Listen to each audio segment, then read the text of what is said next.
రాజన్న సిరిసిల్ల జిల్లాలో ఇటీవల భారీ వర్షాలు కురిశాయి. దీంతో ప్రాజెక్టుల్లోకి భారీగా వరద నీరు చేరుతోంది. నిండుకుండలా మారుతున్నాయి ప్రాజెక్టులు. ఇప్పటికే వాగులు వంకలు పొంగి పొర్లుతున్నాయి, చెరువులు నిండుకున్నాయి. రాజన్న సిరిసిల్ల జిల్లాలోని వర్షాలు, ప్రాజెక్టుల పరిస్థితిపై మరిన్ని డీటెయిల్స్ బాబు యాదవ్ అందిస్తారు. మొన్నటి వరకు వెలబెలబైన మిడ్మానేర్ ప్రాజెక్టు నేడు జలకళ సంతరించుకుంది. గత కొద్ది రోజులుగా కురుస్తున్నటువంటి భారీ వర్షాల నేపథ్యంలో మిడ్మానేర్ ఇక్కడికి వరద నీరు వస్తుంది. మనం ప్రస్తుతం బోయినపల్లి మండలం మానవాడ వద్ద నిర్మించిన మిడ్మానేర్ ప్రాజెక్టు వద్ద ఉన్నాం. ఇప్పుడు మనం చూడొచ్చు విజువల్స్లో మిడ్మానేర్ చాలా జలకళ సంతరించుకుంది. అంటే గత ఒక నెల రోజుల క్రితం చూస్తే మాత్రం మిడ్మానేర్ ప్రాజెక్టు డెడ్ స్టోరీకి వెళ్ళింది. దాదాపు అంటే 5-6 టీఎంసీల కంటే ఎక్కువ నీరు లేకుండే. మొత్తం మిడ్మానేర్ ప్రాజెక్టు కెపాసిటీ 27.54 టీఎంసీలకు గాను ప్రస్తుతం మిడ్మానేర్ ప్రాజెక్టులో 17.08 టీఎంసీల నీటి నిల్వ ఉంది. అంటే ప్రాజెక్టుకు గత కొద్ది రోజులుగా ఇక్కడికి ఇన్ఫ్లో వస్తుంది. ప్రస్తుతం ఇక్కడికి ఈరోజు అయితే 6,300 క్యూసెక్ల ఇన్ఫ్లో వస్తుంది.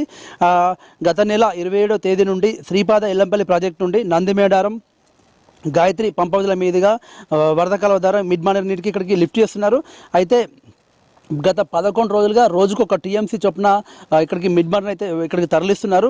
దాదాపు అంటే ఇంకా కొద్ది రోజులు గడిస్తే మాత్రము మిడ్మానేర్ ప్రాజెక్టు పూర్తి స్థాయి మాత్రం నిండే అవకాశం ఉంది. ఇప్పుడు కూడా చూడని విధంగా డెడ్ స్టోర్కి వెళ్ళిన మిడ్మానేర్ ప్రాజెక్టు ప్రస్తుతం ఈ జలకళ సంతరించుకోవడంతో రైతులు కూడా ఆనందం వ్యక్తం చేస్తున్నారు. అంటే జిల్లాలో దాదాపు అంటే ఇక్కడ నుండి కూడా ప్రస్తుతం మనకు అన్నపూర్ణ రిజర్వాయర్ కూడా నీటిని అధికారులు విడుదల చేస్తున్నారు. అంటే ఇల్లంతకుంట్ల మండలంలోని అన్నపూర్ణ రిజర్వాయర్కు గత 3 రోజులుగా 6,400 క్యూసెక్ల నీటిని మాత్రం ఇప్పటివరకు అయితే విడుదల చేస్తున్నారు.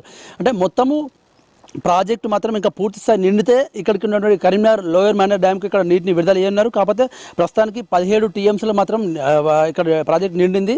అంటే పూర్తి స్థాయి 27 టీఎంసీలు అయితే ఇంకొక 10 టీఎంసీలు నిండితే మాత్రం ఇక్కడ నుండి కరీంనగర్ కూడా నీటిని విడుదల చేయనున్నారు.